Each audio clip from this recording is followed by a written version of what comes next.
And I think this is all really great now. And what about, so for a lot of our audience, as they're kind of getting out of the baby bubble, Yeah. right? So what are your tips for them? Should we be eating more protein, and what kinds of protein? And then I want to get into how do you respond to the different diets? Yeah. Then? Well, first of all, we have to say congratulations to the mamas, because it is no easy task. And there will be a lot of things that happen. For example, fatigue, especially for our new moms, the first baby, you're just It's oh my God, no one told me about that, Oh my right? gosh, yes. First baby, you'll have to wait, typically they say wait 6 weeks until you actually get back into training. And then there's the nutrition aspect, whether they're breastfeeding or not breastfeeding. Hopefully individuals were consuming protein throughout their pregnancy. Mm-hmm. It can be challenging if you are nauseous or not. Post-baby protein, and the reason we consume protein is because of the amino acids. Mm-hmm. There are 20 amino acids, 9 in which are essential, and we need to eat dietary protein to get those essential amino acids. Now, here's the rub. What I believe is far superior are animal-based protein sources, and there's a reason why. Not only are they more bioavailable, and when I say animal-based, I mean beef, bison, chicken, fish, eggs, whey protein. They are highly bioavailable. They are also within the food matrix, whole foods. Yep. It's not processed shakes. It's not processed foods. And they're nutrient dense. Post-baby, iron, zinc, selenium, B vitamins, B12. I believe that is a non-negotiable. Because otherwise you're just like in brain fog. Exhausted. And Where are fully you going to get it's not to say that you couldn't choose a plant-based source and supplement and take B12 and take omega-3 and do all these other things. You can totally do that. Again, in my professional opinion, one less thing to worry about is one less thing to worry about. Yeah. And I typically recommend 1 gram per pound ideal body weight. Oh, wow. 1 gram per pound. Right. Okay. So if your ideal body weight is 110 pounds, then you'll have 110 grams of protein. And of course, if you're breastfeeding, there is a little increase in terms of caloric need, but that might be, I don't know, a couple hundred calories. Wow. And so I think this is so fascinating, because even so, as we're thinking about ourselves and getting that amount of protein, now when we think of our elders and the ones who are really important point are, at that age of, above 55 and over, right? My aunt's is 75. And so now she started to, like walk with a cane, and we're like, do you really need that? Cause she's so active. Right. And she has this like history of like scoliosis. And so every time she comes here, we get her all the body works and all the things and the cold plunge and all this. But when she's back in Chicago, it's like just living her life, right. TV, phone, screen. Right. And I feel like she just like gets more. And so can we talk about that? How can we support our elderly parents? The first thing that we can do is you and I can have a discussion and educate the people of our age group. Understanding that it is a non-negotiable, that if you want to do other modalities of exercise, that's great, but you need to do strength training, and you need to do focused strength training, and we'll just throw in some kind of high intensity or sprint interval training, maybe 1 day a week. So re-educate ourselves. The second part is, for example, your 75-year-old aunt. This is great. And I'm going to talk directly to her, to you.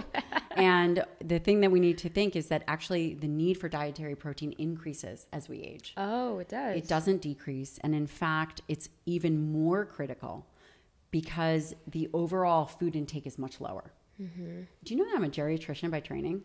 I feel like I read that somewhere, and that's why I was so excited for this conversation. So that is crazy. I spent 2 years at WashU in St. Louis doing a geriatric fellowship. So a combined geriatric nutritional science and then, obesity medicine fellowship. Oh, wow. Which means I worked at a nursing home for 2 years. Oh, wow. It also means I was at the bedside of many aging individuals and really end of life. Oh, wow. And one of the things that we know is that the more mobility and strength an individual has, the better their trajectory of aging. And that means for them getting between 40 and 50 grams of protein twice a day, okay, in my opinion, is a non-negotiable. That's probably already more than what she would be getting. So that's per meal. Right, because they don't eat that much. They don't eat that much. And this is where shakes are great. And this is also where, say, ground beef or, if she drinks a whey protein shake, dairy, any of those things, but twice a day, they really need to hit a certain threshold of dietary protein because of the natural progression of the way in which muscle changes. We have to account for the changing tissue. And the way in which we do that is we optimize for dietary protein per meal.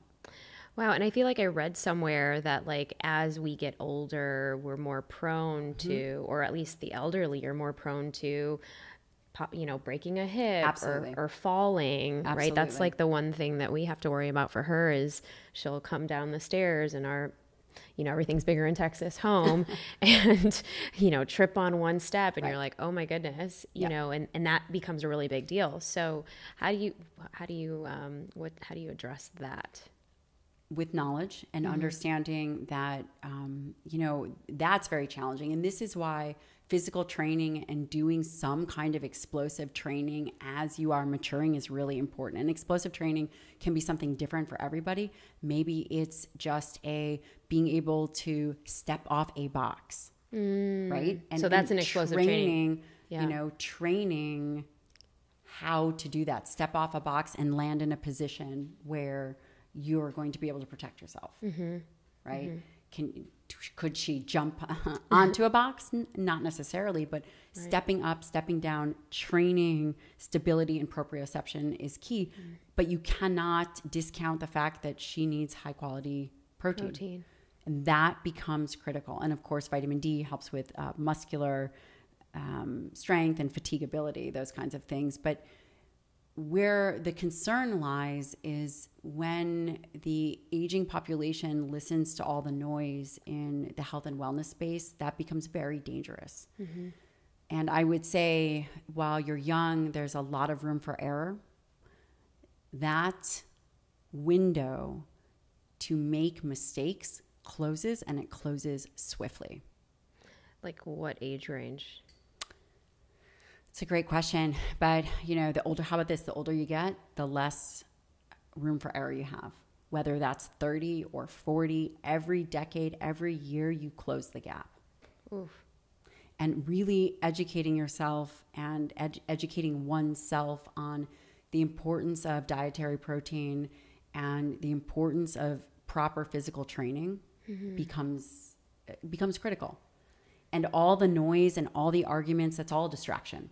It all allows for a distraction from the greater goal of what do I need to do to execute to be in overall health and wellness. And when people talk about longevity, longevity is not about lifespan and living the last 5 years in a wheelchair or in a bed. Oh, yes. I'm so glad we're bringing this up. But longevity is about how capable can one be throughout their life, in my mind. And if, people will say, well, that's health span. Yeah, health span, longevity. The quality of life that you have is directly related to the choices that you make.